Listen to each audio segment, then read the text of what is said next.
Good evening. I'm going to do a quick video, hopefully, on Silhouette Business Edition, how to set up a round sign with names on it.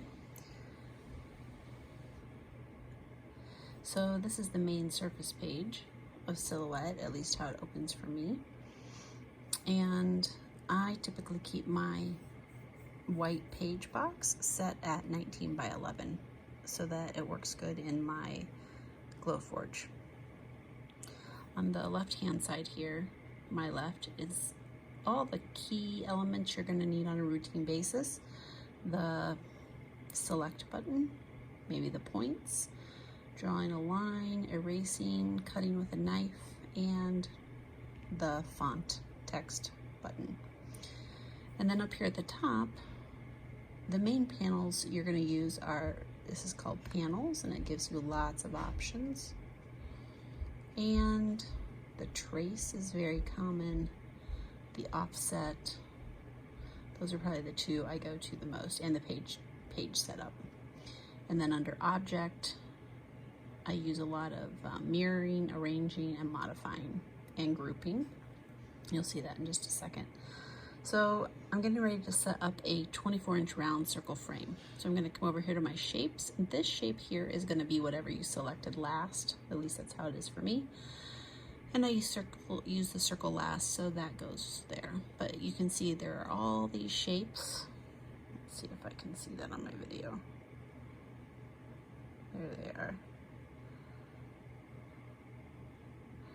And up here is the traditional, like the oval and the rounded edges and the sharp cornered edges for the rectangle. So we'll go to a circle. I'm just going to click it and draw any circle. Come up here to my select button, hit that, drag this over, and then I'm going to set this to 24 by 24.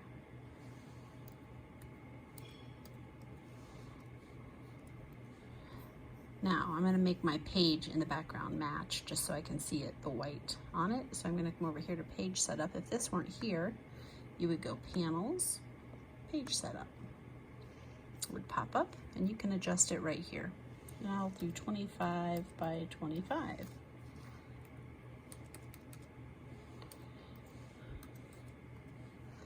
Okay, great. Now I pull my circle down so it's all in there, and you can make it so the grids aren't there. You can do all that on page setup. This just helped me be able to see the circle as it is. You actually don't need to cut the circle, but it will help me with placement and letter size. You can adjust your view here by making it zoom in or zoom out, however you prefer. Okay, next I'm going to come over here to my text option. I'm going to click that, and just anywhere on the screen I'm going to click and type in the first name, Oliver. Now it's on whatever I used last, which is not the font I intend to use, so I want to show you two things. One, after I clicked off to the side out of habit, and which unselects it. You can select it there and you can drag it like this. I'll make it a little bigger. But if you double click on it, you can edit it. So it needs to have this green box around it when you want to edit the words. And if you want them all to stay on one line, you have to drag the blue bar out like that, which is only necessary if you have to keep everything on one line, or else it will just kind of stack on top of itself. All right, so I'm going to go behind in this option, highlight it all, and come up here, and I'm going to choose midpoint Pro. Okay. So see how I wouldn't be able to fix this space unless I go back into the green box and bring this in, and that's just annoying to me, so I'll do that. Now I'm going to bring it over here to the sign, and I'm going to make it the size I want. So let's say I'm going to do it like this, Oliver. Now if I want to make it dead center, I can select the circle and then hold my shift key down and select the name and you can see there's a box around the name and a box around the circle. Then up here at the top, I'm going to hit this, which is going to center everything. I moved it slightly. So there we have that. Now, let's say I was going to cut the circle out. I would probably leave the circle in red, and I would want to change this to a different color so that the Glowforge recognizes it as a different action. I tend to go to purple, so I'm going to change that to purple, although that doesn't show up super good on the camera, so I'm going to make it a little bit wider in the points just so you can see it better. And then I'll come over here, and this is the fill. Not totally necessary unless I was engraving, but makes it easier for you to see. All right, so then the next name, come over here again to hit the text button, click anywhere on the panel. The next name is Samuel, S-A-M-U-A-L. I'm looking at my notes off to the side. So see how I, by habit, clicked off, so now I'm gonna come back in. I've got that box, which is only gonna let me drag it and adjust it, so I can do that. But then I'm gonna double click to get the green box, highlight it, come back in, and I want this to be Emily. It's usually towards my top because I've used it before. Emily Pro. Okay. Now I'm gonna bring that down here. I'm gonna adjust it to where I want it. Probably like that. Now if I sent this file to save as an SVG, it would keep the circle and the word Samuel as one action because they're the same color. So I'm gonna change Samuel. It really does not matter what you change it to. I'm gonna increase the points just so you can see it on camera. And there you have it. So that, I may make this a little bit bigger. Let's try it and see what happens. Maybe I don't like it that big. So that's pretty much it for doing a sign. Now, I can leave the circle here if I want, and then I can ignore it when it moves over to the Glowforge. So that's what I'm gonna do. I'm gonna come up here and I'm gonna go ahead and save it to my hard drive. Save to hard drive. And I am going to save it to, I have a Glowforge file, others requests, and this will be Oliver.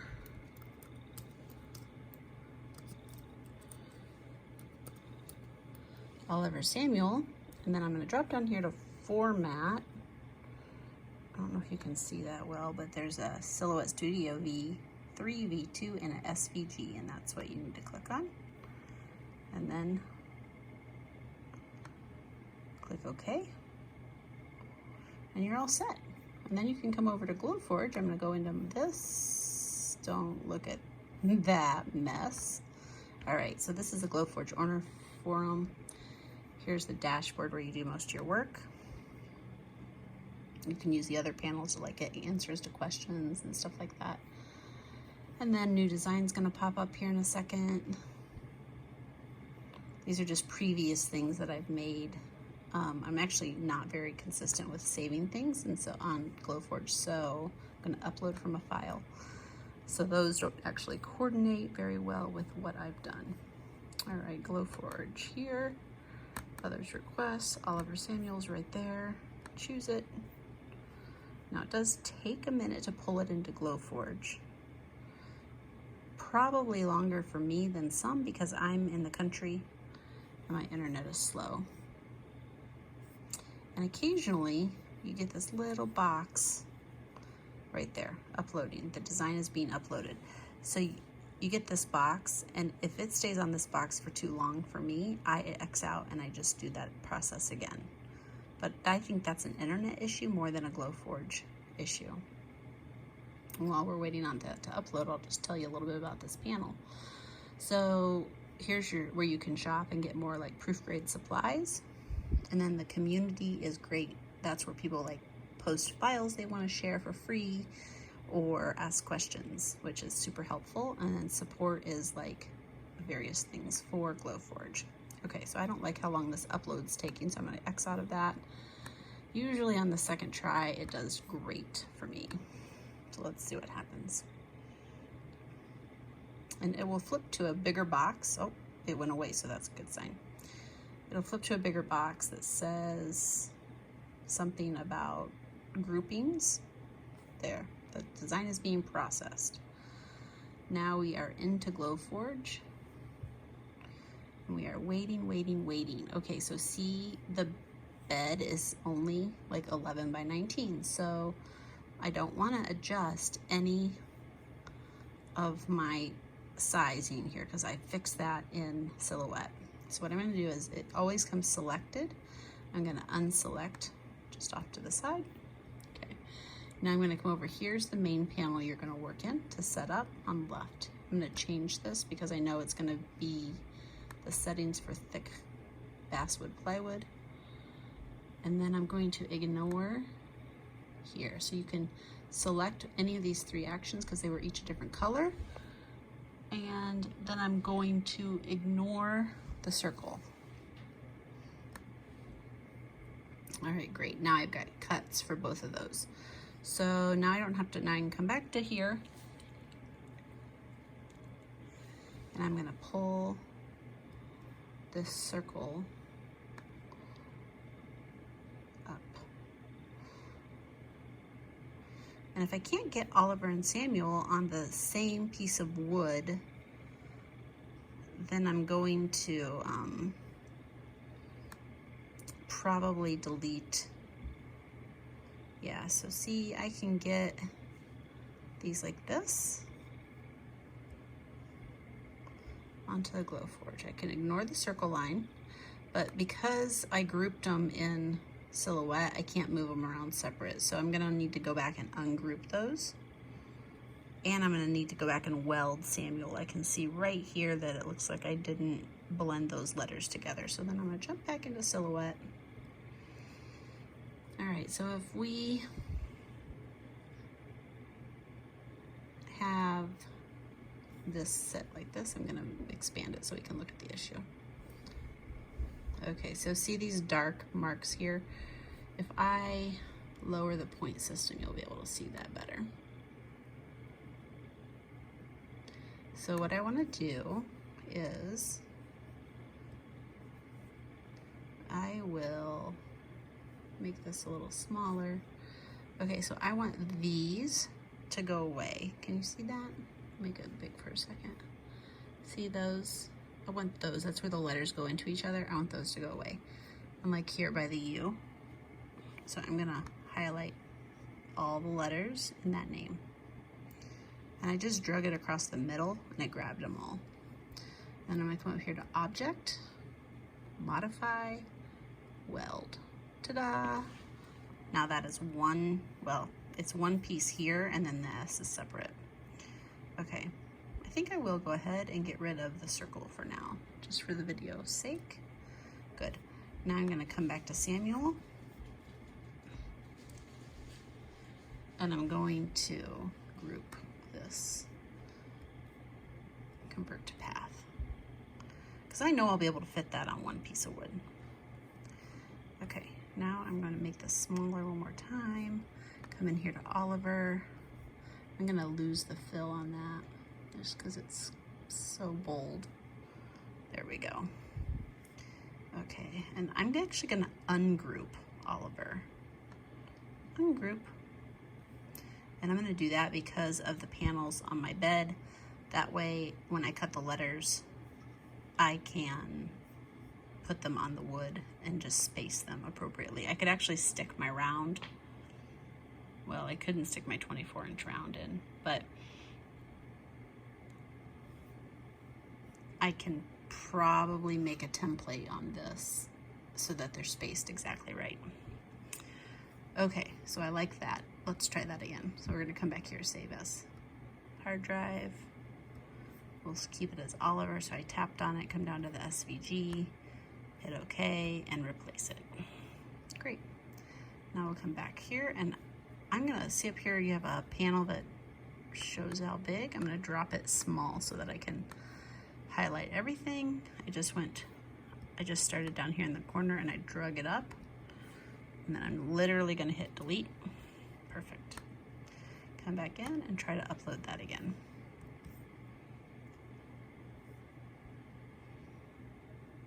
This will all be second nature as you do it. All right, that one should be popping up. That one moved pretty quickly.